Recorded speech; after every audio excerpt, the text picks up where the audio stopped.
ചെറുപ്പത്തിൽ ഈ പാൽപ്പൊടി പിന്നെ അച്ഛൻ ഭിക്ഷക്കാർക്ക് വെച്ചിരുന്ന പൈസയൊക്കെ കേട്ടിട്ടുണ്ടെന്ന്. അതുകൊണ്ടാണ് ഈ കള്ളന്മാരോട് ഇത്ര ഇഷ്ടം.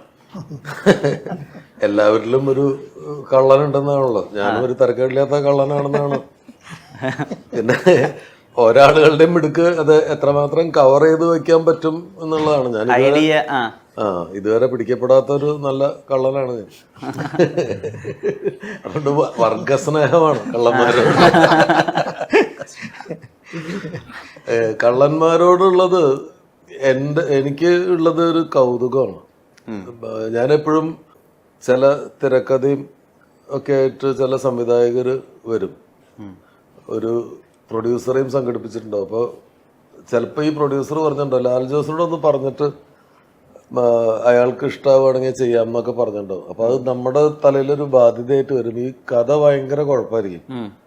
അപ്പം ഞാൻ ആ ഡയറക്ടറോട് പറയാറുള്ള ഒരു ഉദാഹരണം എന്താന്ന് വെച്ചാൽ, ഒരു കള്ളൻ ഒരു വീട്ടിൽ കയറിയിട്ട് പണം മോഷ്ടിക്കുന്നു, തെറ്റാണ്. പക്ഷെ അയാളുടെ ഒരു ജസ്റ്റിഫിക്കേഷൻ എന്താ വെച്ചാൽ, അയാൾ മോഷ്ടിക്കുന്ന പൈസ അയാൾ ഉപയോഗിക്കും.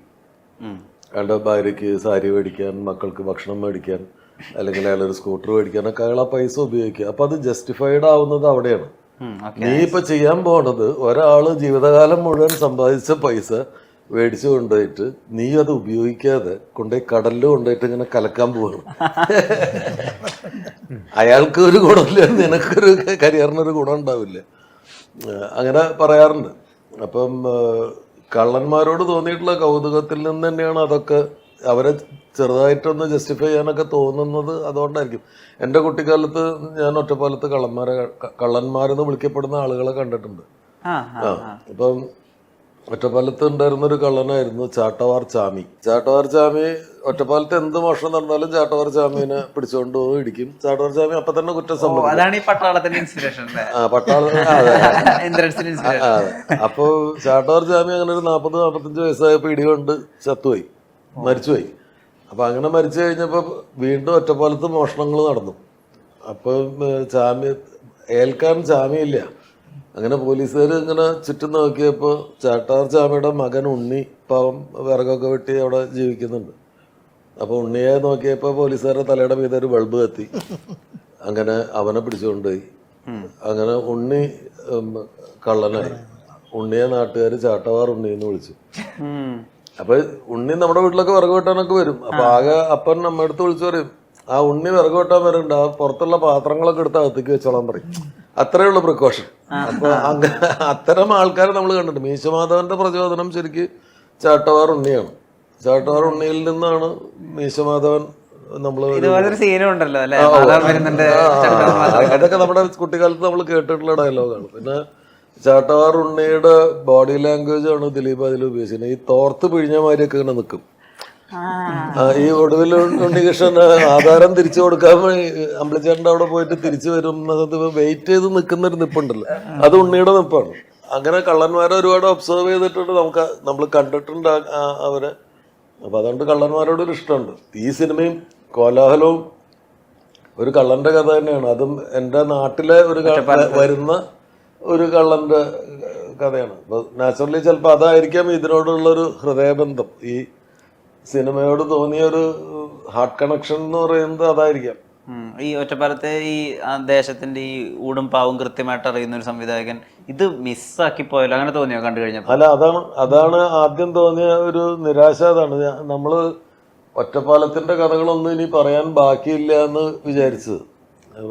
ഒറ്റപ്പാലത്തെ എനിക്ക് ഓർമ്മയുള്ള കാര്യങ്ങളൊന്നും എനിക്ക് എൻ്റെ ശ്രദ്ധയിൽ സിനിമാറ്റിക് ആണെന്ന് തോന്നിയ കാര്യങ്ങളൊക്കെ ഞാൻ യൂസ് ചെയ്ത് കഴിഞ്ഞു. ഇനി അവിടെ ഒന്നുമില്ല എന്നാണ് വിചാരിച്ചത്. അപ്പോഴാണ് കോലാഹലം വരുന്നത്. അപ്പൊ ഇതും ഇപ്പൊ ന്യൂ ജനറേഷൻ ഒരു ഡയറക്ടറും റൈറ്ററും അവര് പുതിയ കാലഘട്ടത്തിന്റെ പുതിയ ചെറുപ്പക്കാരുടെ ഒരു കഥ പറഞ്ഞിരുന്നെങ്കിൽ നമുക്ക് ഇത്രയും സങ്കടമില്ലായിരുന്നു. ഇത് നമ്മളുടെ കാലത്തും നടക്കാൻ സാധ്യതയുള്ള ഒരു കഥ ഇവര് നമ്മളെ അറിയാതിരുന്ന ഒരു കഥ ഇവര് അടിച്ചു മാറ്റി. ഇതിലാ മൊബൈൽ ഫോൺ സീൻസ് മാറ്റി വെച്ചാ ഇത് നമുക്ക് എല്ലാ കാലത്തും ആപ്ലിക്കബിൾ ആണ്. എല്ലാ കാലത്തും ആപ്ലിക്കബിൾ ആണ്. അപ്പൊ അതില് മൊബൈൽ ഫോണിൽ വിളിച്ച് പറയുന്നു എന്നുള്ളത് മാത്രമേ ഇതില് രതിപുഷ്പം റീലും അതൊഴികെ ബാക്കിയെല്ലാം.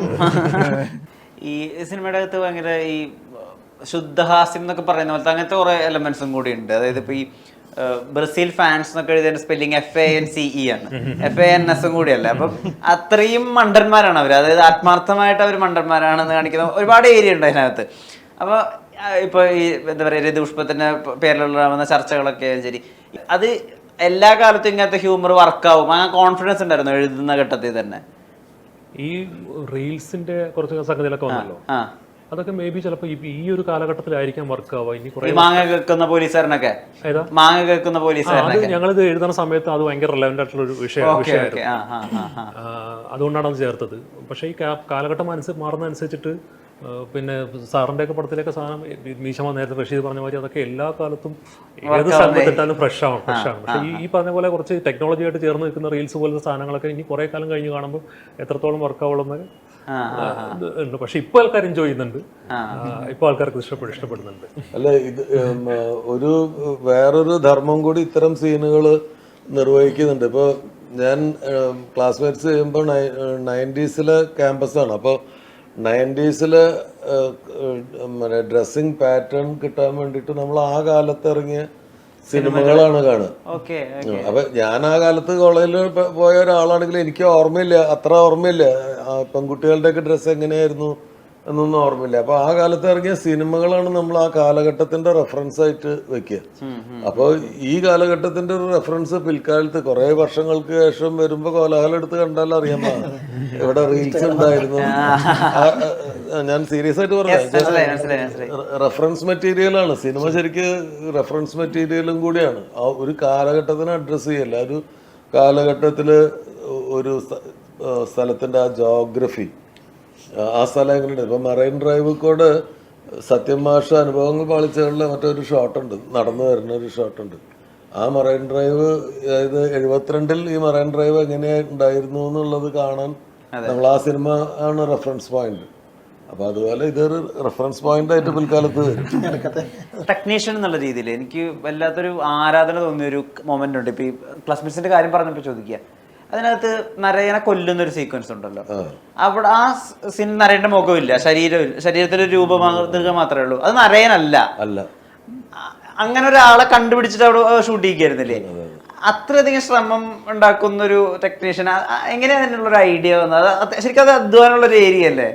എല്ലാ അധ്വാനമുള്ള ഈ സിനിമാ സംവിധാനം തന്നെ വലിയ അധ്വാനമാണ്, മാനസികവും എളുപ്പത്തിന് വേണമെങ്കിൽ നരയനെ അവിടെ വെച്ച് ചെയ്യാവുന്നതേ ഉള്ളൂ. അപ്പോഴാണ് ഇങ്ങനെ ഒരു ഐഡിയ ആലോചിക്കുന്നത്. നരയന് റിയൽ ആയിട്ട് വെച്ച് കഴിഞ്ഞാൽ അപ്പൊ തന്നെ അത്